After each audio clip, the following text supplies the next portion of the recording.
భక్తి యోగంలో అంతరాయాలను భావించి భగవంతుడు వరం కోరుకోమన్నా కూడా వాటిని అడగకుండా ఏమన్నాడంటే దేవదేవ అసలులో పుట్టిన నేను సహజమైన కామాసక్తిని కాబట్టి ఈ మాయకి నన్ను మరింత గౌరవ పెడుతూ అంతరాధికుడైన నేను భక్తి కోరుతున్నాను.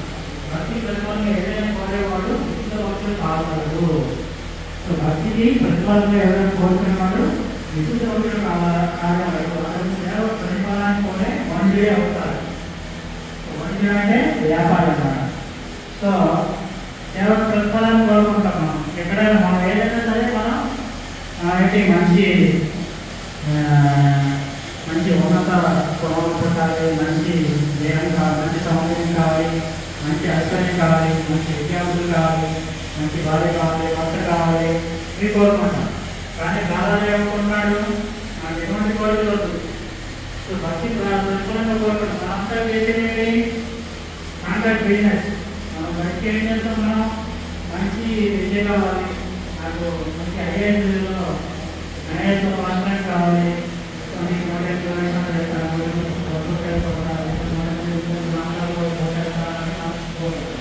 కానీ ఇక్కడ బాధాలు ఏమనుకున్నాడు, అదంతా కూడా బిజినెస్ అన్నమాట. కాంట్రాక్ట్ బిజినెస్ ఇస్తే నేను ఇస్తాను. ఆ విధంగా చేసేది భక్తి కాదు. అది కానీ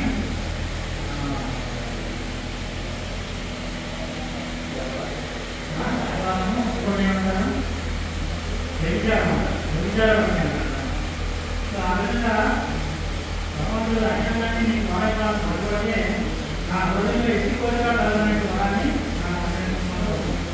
నాకు ఎటువంటి కోరికలు లేకుండా జీరో.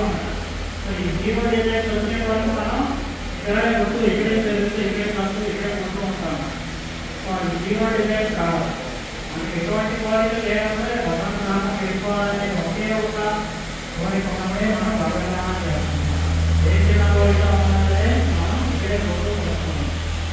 సో ఆ విధంగా భగవంతుడు మన సమస్త కోరికలు ఎట్టి కోరికలు కలగడానికి వాడాలని కోరుతున్నాం. అప్పుడు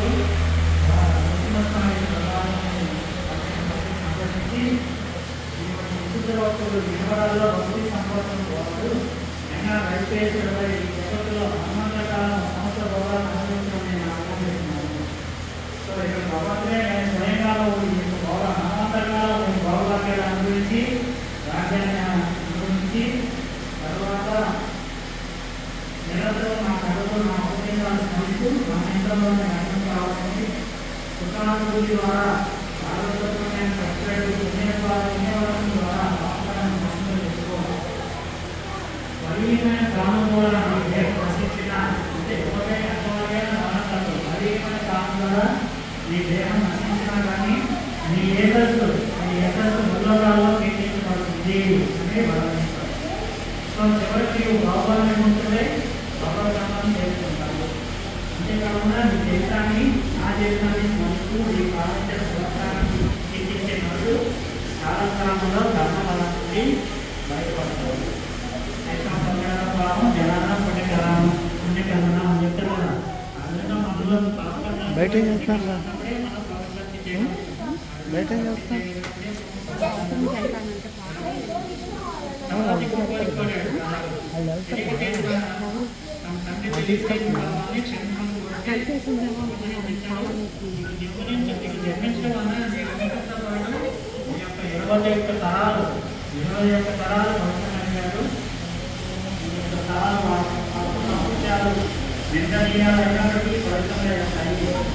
భారతదేశంలో మా దేహాలు పంచుకోవాలని తండ్రి కూడా ముగించినయ్యాడు.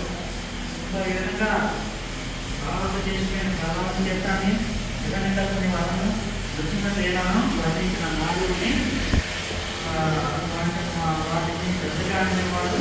మీకు అన్ని కూడా ఎవరైతే పెద్దగా అంటారో వాళ్ళు ఎంత అయినా గౌరవనాన్ని నిశ్చయంగా చేసుకుంటానని చెప్పారు. అలా దేశాన్ని అత్యంత కష్టపడిన గ్రంథాలని స్వాధీస్తూ